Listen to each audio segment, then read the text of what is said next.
Okey, bismillahirrahmanirrahim. Assalamualaikum warahmatullahi wabarakatuh. Untuk pelajaran seterusnya hari ini, saya akan rujuk kepada muka surat 10 di dalam buku teks, iaitu penyiasatan saintifik. Ini khusus untuk kertas 3 nanti kamu akan ada kertas 3 amali. Kita akan gunakan banyak asas-asas dalam penyiasatan saintifik, juga pada kertas 2 ya, yang melibatkan graf. Jadi untuk yang pertama, kita nak mentafsir bentuk graf. Dekat sini, dalam fizik selalunya kita akan merujuk kepada, bila kita buat eksperimen, kita akan tukar ataupun kita akan ubah daripada graf melengkung kepada garis lurus. Kenapa graf garis lurus? Kerana graf garis lurus lebih mudah untuk ditafsir. Kita boleh cari pelbagai maklumat daripada graf garis lurus. Jadi yang pertama, apabila garis graf lurus dan menaik, kita kata dia menaik, dia ke arah kanan, ke arah kanan, dia semakin menaik, maka dia akan ada kecerunan positifnya. Ini kamu akan lihat dengan lebih lanjut dalam matematik. Kamu boleh gunakan apa yang kamu belajar dalam matematik. Jadi, apakah jenis graf ataupun apakah hubungan dalam graf? Jadi kita katakan ini sangat penting ya. Y berkadar terus dengan X. Berkadar terus bermaksud garis lurus. Apabila graf garis lurus, cara nak bacanya ialah kita ambil terus kuantiti pada paksi Y dan X, maksudnya paksi Y ialah Y berkadar terus bermaksud graf itu garis lurus dengan X. Ini sangat penting ya. Nanti kamu akan diminta untuk nyatakan hubungan. Bila kata nyatakan hubungan pada graf, salah satu jawapannya ialah contoh Y berkadar terus dengan X. Itu yang pertama. Yang kedua adalah kecerunan graf. Kecerunan graf dekat sini adalah segitiga. Apa maksud segitiga? Segitiga ialah perubahannya. Segitiga ialah perubahan ataupun beza. Beza dalam matematik bermaksud tolak. Jadi ini ialah rumus kecerunan. Kita ambil koordinat, maksudnya kalau kita lihat kat sini, kita ada koordinat. Ini koordinat yang pertama. Koordinat yang kedua, kita boleh label siapa-siapa jadi X1, Y1, X2, Y2.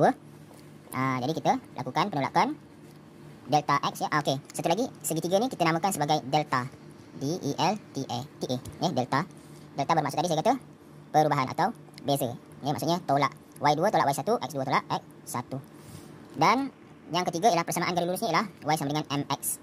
Sepatutnya kamu akan ada persamaan garis lurus Y sama dengan MX campur C. M ialah kecerunan. Kecerunan. Y ialah paksi Y, merujuk kepada paksi Y kamu. X merujuk kepada paksi X. Dan C adalah pintasan Y.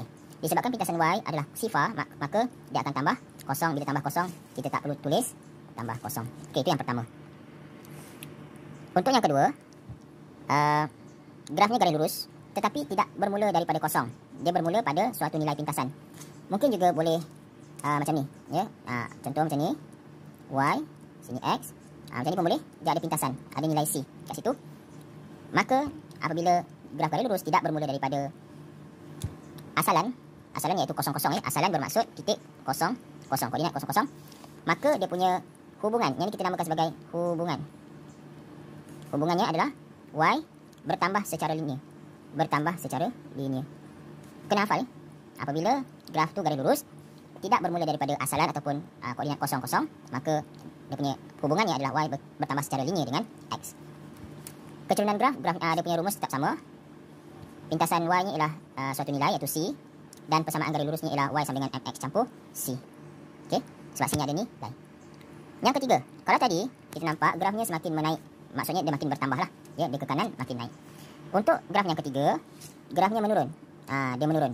Okey, bila menurun dan tidak bermula daripada sifar, jadi kita kata Y berkurang secara linear dengan X.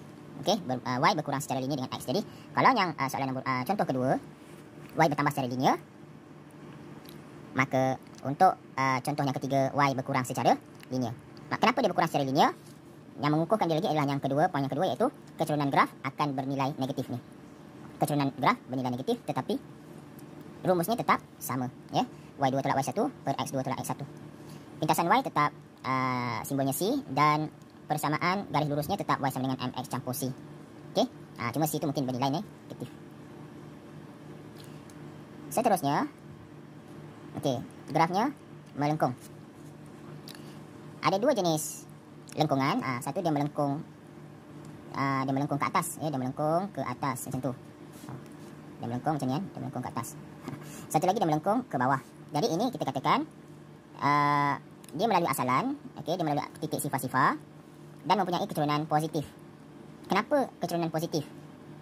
Pertama, kamu kena faham keturunan hanya untuk garis lurus. Keturunan kita hanya boleh kira untuk garis lurus. Tapi dekat sini garis melengkung, mana ada garis lurus. Sebenarnya kita kata keturunan positif ini merujuk kepada garis tangent. Nanti kamu belajar mungkin dalam maths. Apa maksud tangent?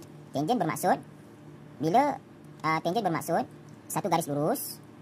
Macam ni garis lurus, bayangkan garis lurus yang menyentuh lengkung pada satu titik sentuhan sahaja. Contohnya dekat sini. Dekat situ dia hanya sentuh pada satu titik. Maka garis lurus ni akan ada keturunan. Jadi kalau dekat titik yang ini tak ada keturunan dia. Kalaulah saya ubah di sini. Sini pula. Okey. Sini pula. Maka kita nampak dia makin naik, ya, dia ke kanan dan makin naik. Maka di mana-mana contohnya di sini garis lurus, dia tetap akan mempunyai keturunan yang positif. Tangent tersebut tetap mempunyai keturunan yang positif. Sama juga dengan garis melengkung ke bawah ni. Katalah kat sini kita buat tangent satu, yang pertama. Katalah tangent yang kedua di sini. Ni titik yang pertama, ni titik yang kedua. Jadi antara garis yang pertama dengan kedua mempunyai tangent yang mempunyai keturunan positif. Bila keturunan tangent tersebut positif, maka kita akan berikan dia punya hubungan adalah y bertambah dengan x. Tolong bezakan dengan tadi, ya. Tadi untuk yang poin nombor 2 ni tadi, y bertambah secara linear, ada perkataan linear. Linear adalah bermaksud garis lurus, ya. Persamaan linear, persamaan garis lurus. Jadi sebab garis tersebut garis lurus. Tetapi yang ini kita tak letak perkataan linear, kita hanya kata dia bertambah dengan x kerana dia bukan garis lurus. Yang garis lurus itu ialah tangent. Okey, jangan tersilap, ya. Jadi bila kamu diminta untuk memberi hubungan y bertambah dengan x. Dan kemudian kalau kita nampak pergerakan dia ke bawah. Okey, yang ni bukan pergerakan dia ke bawah, pergerakan ke kanan lah. Kita arahkan pergerakan ke kanan. Jadi bila pergerakan dia ke bawah, dia mempunyai keturunan tangent yang negatif. Ya, kalau kita buat garis tangent, contohnya kat sini, 1, dekat sini 2. Okey, jadi garis tangentnya akan bernilai negatif.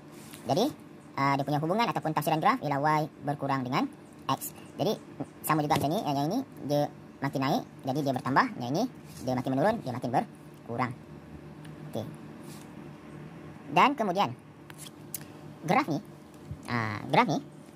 dia boleh bertukar-tukar. Dia boleh bertukar jantina. Kalau graf tak ada masalah, kita nak tukar jantina dia. Kejap jadi lelaki, kejap jadi perempuan. Tapi orang tak boleh. Orang kalau lelaki tetap lelaki, perempuan tetap perempuan. Tapi untuk graf kita boleh ubah dia punya jantina lah. Kita kata istilah jantina lah. Kita boleh ubah dia punya graf dia. Okey, maksudnya dekat sini dua graf ini sebenarnya adalah graf yang sama. Cuma dipersembahkan dalam bentuk yang berbeza. Okey. Apa yang beza? Pertama, dia punya bentuk graf. Bentuk graf yang pertama macam ni, ya. Dia menurun. Graf yang kedua garis lurus. Tadi kita kata bila garis lurus grafnya apa? Ni tadi. Kan samakan dengan graf yang ni. Yang ni kan dia start daripada asalan, dia naik. Keturunan positif maksudnya y berkadar terus dengan x. Ni. Y mana tadi? Okey, yang ni y berkadar terus dengan x. Maksudnya kita ambil terus paksi y, paksi x adalah x. Dia naik garis lurus, y berkadar terus dengan x. Okey. Maksudnya kat sini tulang balik. Padam dulu. Okey. Kalau saya nak baca graf yang ini, y berkadar terus dengan paksi x-nya apa? Paksi x ialah 1 per x. 1 per x. Itu cara baca tafsiran graf ataupun hubungan. Kalau dalam soalan, dia akan gunakan istilah nyatakan hubungan antara dua kuantiti fizik. Maksudnya paksi y dengan paksi x itu ada nanti kuantiti fizik. Jadi kamu kena kata y berkadar terus dengan 1 per x. It means kita baca directly. Paksi y ialah y, paksi y ialah y, paksi x ialah 1 per x. Jadi kita baca y berkadar terus dengan 1 per x. Tetapi kalau kamu nak baca graf yang pertama, yang sebelah kiri, kamu kena baca, okey, yang ini dia turun, dia melengkung. Dia melengkung macam ni. Bila melengkung macam ni, cara nak bacanya ialah y berkadar songsang dengan x. It means pertama, garis ni garis melengkung. Melengkungnya pula menurun macam ni. Okey, menurun macam tu. Bila dia menurun macam itu bermaksud berkadar songsang. Okey, ini bentuk graf salingan lah. Berkadar songsang. Okey, dan kita terus ambil nilai ataupun label pada paksi y dengan x. Jadi kita terus ambil jadi y dengan x ni. Jadi y berkadar songsang dengan x. Sebab apa? Sebab dia melengkung ke bawah. Okey, dia melengkung ke bawah. Jadi itu cara nak baca. Okey, jadi tengok kat sini. Dia hanya bagi satu tafsiran, tapi saya bagi dua tafsiran. Okey. Mungkin kamu akan tanya, okey cikgu, kalaulah saya baca graf, okey katalah ini graf nombor 1, ini graf nombor 2. Kalau saya baca graf nombor 2 tu sebagai y berkadar songsang dengan x, betul tak? Jawapannya betul. Jawapannya boleh. Kerana cara saya baca y berkadar songsang dengan x, saya tak baca y berkadar songsang dengan 1 per x. Kalau kamu baca y berkadar songsang dengan 1 per x, itu salah. Kerana tadi saya kata kalau 1 per x, kamu kena baca y berkadar terus dengan 1 per x. Okey, jadi macam ini ya. Kalau kita nak lebih lanjut, kita tengok pada yang seterusnya, pada okey tak apa, kita sini. Jadi saya nak tegaskan kat sini, ini sangat penting sebenarnya yang ini ya. Yang nombor 6 ni sangat penting ya, pelajar akan keliru. Dia mudah macam ni. Ya. Bila graf tu garis lurus, ya, bila graf itu garis lurus dan bermula daripada asalan, kita kata berkadar terus. Tadi kita kata berkadar terus dan kita ambil terus apa yang ada pada paksi y, apa yang ada pada paksi x. Maksudnya kita copy paste. Kalau paksi x itu 1 per x, kita tulis 1 per x. Okey. Tetapi tidak salah kalau graf garis lurus ni kita baca dengan cara yang ini. Cuma yang ini kamu kena biasakanlah macam mana dia convert. Sebab tu saya kata graf nombor 1 dengan graf nombor 2 sebenarnya orang yang sama, cuma dia bertukar jantina. Dia macam tu. Ya, sebab tu kalau kita namakan dia sebagai y berkadar songsang dengan x pun betul, y berkadar terus dengan 1 per x pun betul. Maksudnya kalaulah graf nombor 1 ni, kamu baca dengan y berkadar terus dengan 1 per x pun betul. Tapi maksudnya seolah-olah kamu boleh pandang, kamu boleh bayangkan. Maksudnya katalah yang ini tak ada, kamu boleh baca dia dengan yang ini untuk graf nombor 1, maksudnya kamu ada kemahiran lah convert dia daripada graf melengkung kepada garis lurus. Okey. Untuk yang seterusnya, menganalisis graf untuk mendapatkan rumusan siasatan. Okey, yang ini cara kamu mentafsir graf lagi lah, ya, sambungan dan ulangan sebenarnya. Ya, ulangan yang pertama ialah keturunan graf tadi. Kita dah lihat, iaitu ini rumusnya, ya, delta y per delta x. Jadi kamu lakukan penolakan. Kalau dia naik, grafnya naik, maka keturunannya positif. Bila dia turun, katalah graf dia macam ni, ya. Kalau grafnya macam ni, dia akan mempunyai keturunan negatif. Kalau macam ni, keturunannya positif. Kemudian, kadang-kadang luas di bawah graf akan mewakili suatu kuantiti fizik. Ya, tapi bukan semestinya ada luas di bawah graf mesti ada maksud. Kadang-kadang ada yang tidak ada maksud, ya. Contohnya graf jarak masa di bawah paksi y, luas di bawah graf tidak diambil kira. Tapi contohnya kalau di sini saya gantikan, sini hal laju, sini masa, maka luas bawah graf mewakili sesaran ataupun jarak.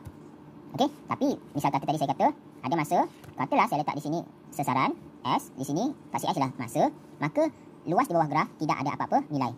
Jadi bukan semestinya dia ada nilai. Yang ini nanti kamu akan belajar juga dalam Maths tingkatan 4. Tajuk graf gerakan, ya, nanti kamu akan belajar dengan lebih lanjut. Ataupun kamu dah belajar dah, mungkin kamu dah belajar, saya tak pasti. Jadi kalau luas ni, maksudnya macam mana kamu nak cari luas, kamu gunalah rumus-rumus poligon, segitiga, segi 4 dan sebagainya, ya. Kemudian satu istilah menentukan nilai kuantiti fizik secara interpolasi. What is mean of interpolasi? Okey, contohnya cari nilai nilai apa yang saya boleh cari tu? Cari nilai x apabila y sama dengan 25. Contoh ya. Ini tak tepat sangatlah. Okey. Interpolasi ni maksudnya, okey, cari nilai x. Kamu nak cari apakah nilai pada paksi x apabila y sama dengan 25. Okey, kamu cari y 25. Okey, katalah dekat sini y 25. Kamu buat garis putus-putus ni. Okey, sampai pada lengkung graf ni, pada garis graf, dan kamu turun ke paksi x. Jadi nilai pada paksi x tu kamu bacalah. Contohnya kita agak-agak x sama dengan 2.4 contoh. Okey, jadi jawapannya contohnya yang ini. Okey, interpolasi bermaksud kita mencari nilai menggunakan garis, ya. Kita buat garisan bayangan sampai ke graf, kita buat garis-garis tambahan pada graf. Itu maksudnya interpolasi untuk mendapatkan nilai, ya, pada paksi yang seterusnya, ya.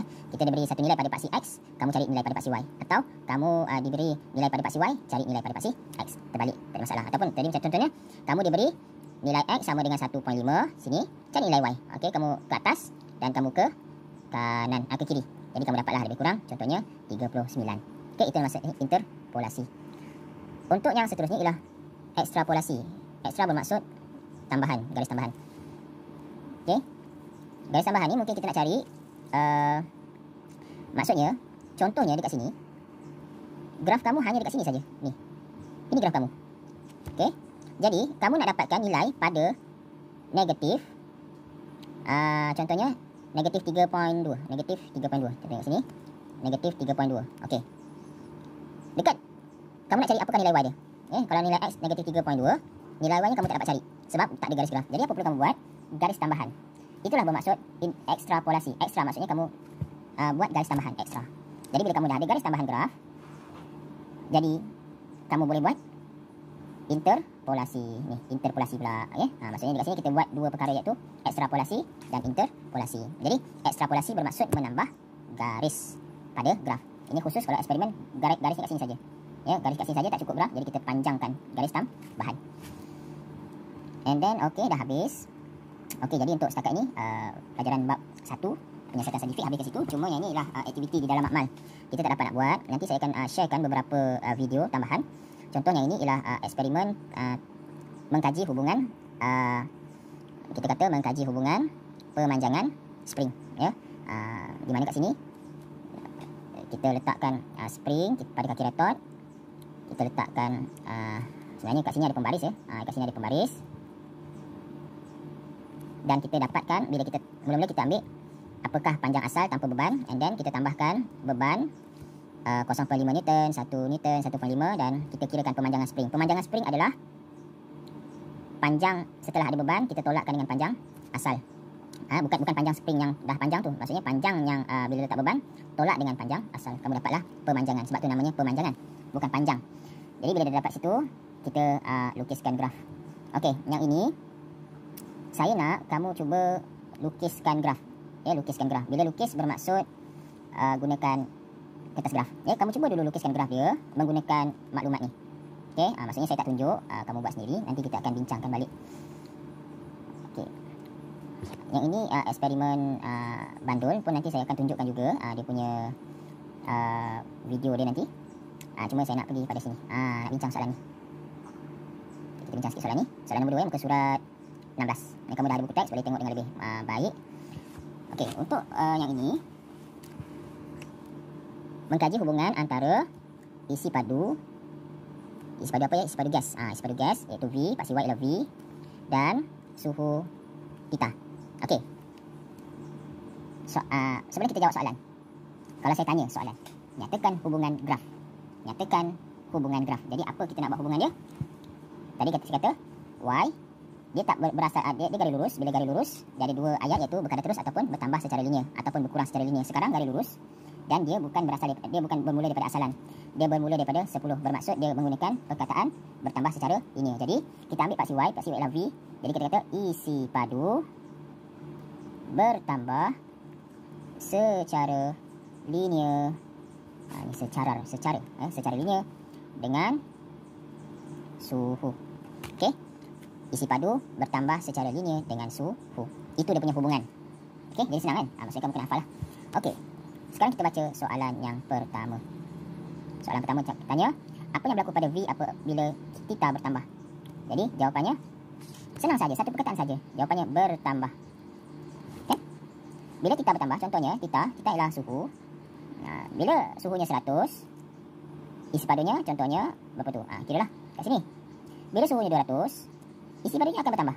Jadi jawapannya bertambah. Okey. Seterusnya, tentukan nilai theta apabila isi padunya sama dengan sifar. Tunjukkan pada graf bagaimana anda menentukan nilai theta. Okey, ada otak kat situ. Ada otak. Jadi ada otak ni apa benda? Ada otak ni mungkin dia hebat ke? Susah sikit ke? Sebenarnya tak susah pun. Okey, cuba kamu cari isi padu sifar dekat mana? Kita gunakan apa tadi kita belajar? Isi padunya sama dengan sifar. Okey, cari isi padu sifar kat mana? Isi padu sifar di sini. Maksudnya di sini. Jadi theta-nya 10. Jadi jawapannya theta sama dengan saya dah salah. Yang ini isi padu sifar kat mana? Isi padu sifar paksi Y. Paksi Y sifar maksudnya kita kena buat ekstrapolasi. Jadi kamu tolong buat panjang kat situ.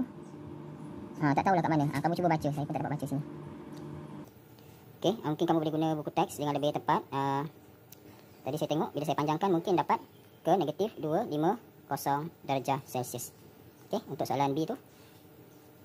Bila dia kata tentukan nilai sifar, nilai theta apabila isi pada sifar, bermaksud kita buat ekstrapolasi dan kita tengok suhunya pada paksi X iaitu negatif 250 darjah Celsius. Kemudian Itu baru soalan pertama. Kemudian tunjukkan pada graf. Tunjukkan pada graf tu maksudnya kamu kena buat graf ni, garis putus-putus ekstrapolasi tersebut. Kalau kamu tidak tunjukkan dalam exam, kamu akan hilang 1 markah. Jadi maksudnya menunjukkan pada graf itu buat garis tambahan ekstrapolasi. Dan kemudian tentukan nilai V apabila suhu 300 darjah Celsius. Jadi maksudnya kamu tambah lagi garis sini, ekstrapolasi juga. Jadi kamu baca situ. Jadi dekat sini tadi saya kata pertama ini tentukan nilai isi padu, kemudian tunjukkan pada graf. Okey, saya hanya tunjukkan pada graf, nanti kamu baca pada graf sebab saya tak berapa tepat ni. Okey. Jadi dekat sini ada 2 benda kamu buat, iaitu ekstrapolasi dan interpolasi. Ekstrapolasi kamu tambahkan garis graf. Interpolasi ni kamu buat garis menegak, and then kamu buat garis melintang pada paksi X, pada paksi Y. Jadi kamu baca kat situ. Saya tak pasti dapat berapa. Okey, jadi kamu baca kat sini daripada graf. Okey. Cuma yang ni sebab kita akan rujuk pada graf lah, jawapan pada graf. Cuma kalau soalan B, sebenarnya bila kita panjangkan graf ini sampai paksi X, sebenarnya suhunya adalah sepatutnya negatif 273.14 darjah Celsius atau bersamaan dengan 0 Kelvin. Ini kita namakan sebagai suhu sifar mutlak. Itu dari segi fakta, segi fakta. Tetapi kamu tak boleh tulis, kamu tak boleh tulis jawapan yang ini. Kamu kena tulis jawapan negatif 250 sebab kena merujuk kepada graf. Yang negatif 273 itu ialah fakta sebenarnya, sebab kita tahu graf ini dia hanya dia sebab dia punya skala dia besar, dia tidak dapat menunjukkan dengan lebih tepat. Okey, jadi saya tamat kat sini. Nanti saya akan bagi video tambahan. Sekian.